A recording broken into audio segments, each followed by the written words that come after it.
still remember my first time in the shelter. I was 6 years old, and it was at the shelter my mom had volunteered at for over 10 years. I remember walking down the aisles and seeing the faces of the dogs as they jumped up at me, happy. I remember being profoundly excited by them. All these happy little creatures, all contained in one place. But as I grew older, I began to notice some things. I noticed how dogs would stay for months and even years at the shelter. I noticed how some dogs would leave for a period of weeks before returning. My mom was never one to hide me from the reality behind dark situations, and she explained to me that every dog in the shelter had either been surrendered by someone who no longer wanted it or found as a stray on the streets. To me, this was crushing. I never walked through the halls quite the same way, with quite the same feeling. I saw the desperation in the eyes of the dogs, and as I grew up to become a volunteer myself, I was able to see it even more. I saw the dogs' tails fall back between their legs as the prospective adopters walked away from them again and again. These dogs were losing hope. This is my dog, Jax.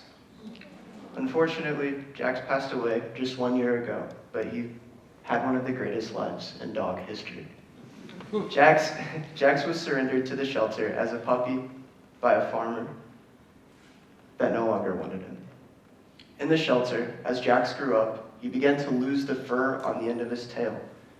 His enclosure was too small, and he was too happy and couldn't stop himself from swinging his tail into the sides all day.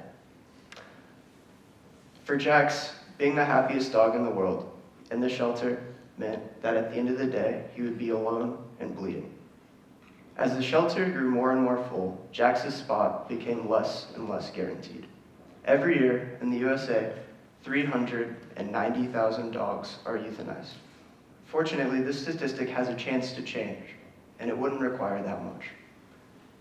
Julie Castle, the CEO of Best Friends Animal Rescue, one of the biggest animal rescue in the US, says that if just 6% more people chose to adopt versus purchase their pets, we would end the killing of dogs and cats in our nation's shelter. This stat obviously comes with a lot of hope behind it. It says that just spreading awareness could be enough to save the lives of over 400,000 dogs every year.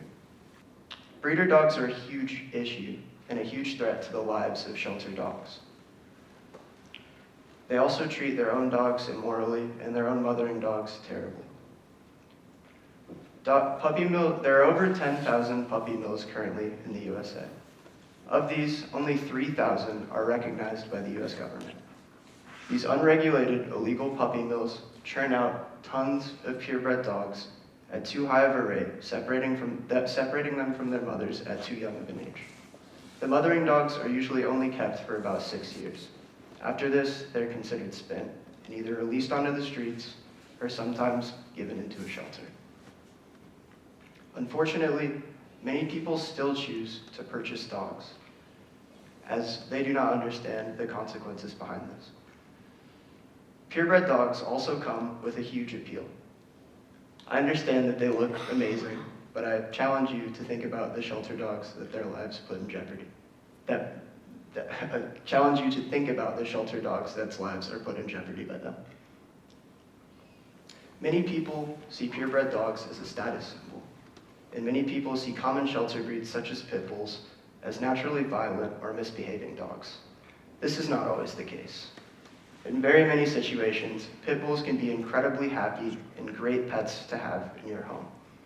Unfortunately, because of the stigma surrounding these dogs, many pit bulls are not afforded a good enough home to reveal their true personality.